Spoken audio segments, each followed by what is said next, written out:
Bonjour, nous allons étudier aujourd'hui une formule donnant l'aire d'un triangle, vu généralement en cinquième. Je prends par exemple un petit triangle rectangle, un triangle rectangle en A, ABC.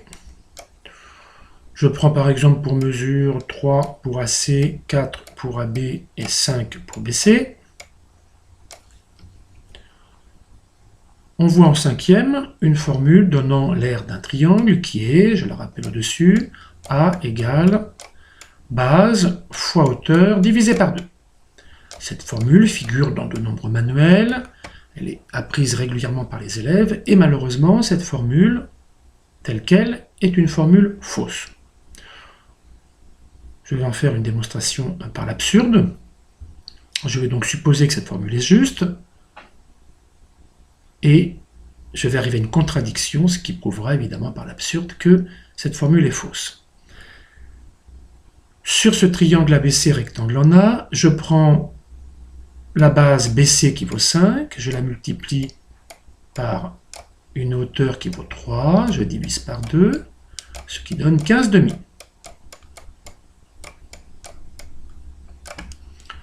On a vu par ailleurs une formule en sixième donnant l'aire d'un triangle rectangle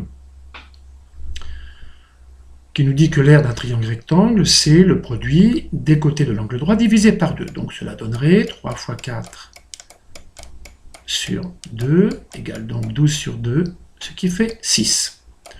Nous arrivons ainsi à deux résultats différents, d'où la contradiction. En fait, effectivement,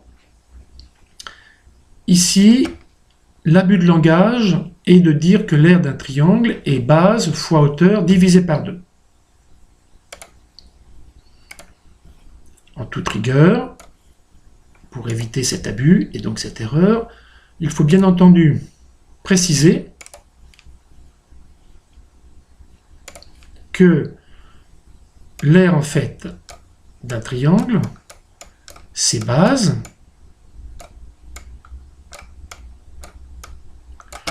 fois hauteur relative à cette base, fois hauteur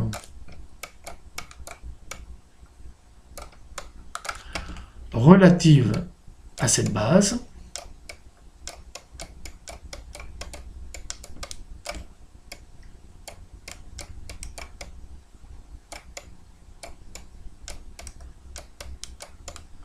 le tout divisé par 2.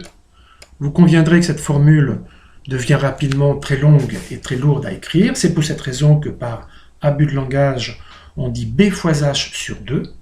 Cependant, il faut bien, si on mémorise cette formule, savoir qu'il s'agit toujours de la base fois la hauteur relative à cette base, le tout divisé par 2.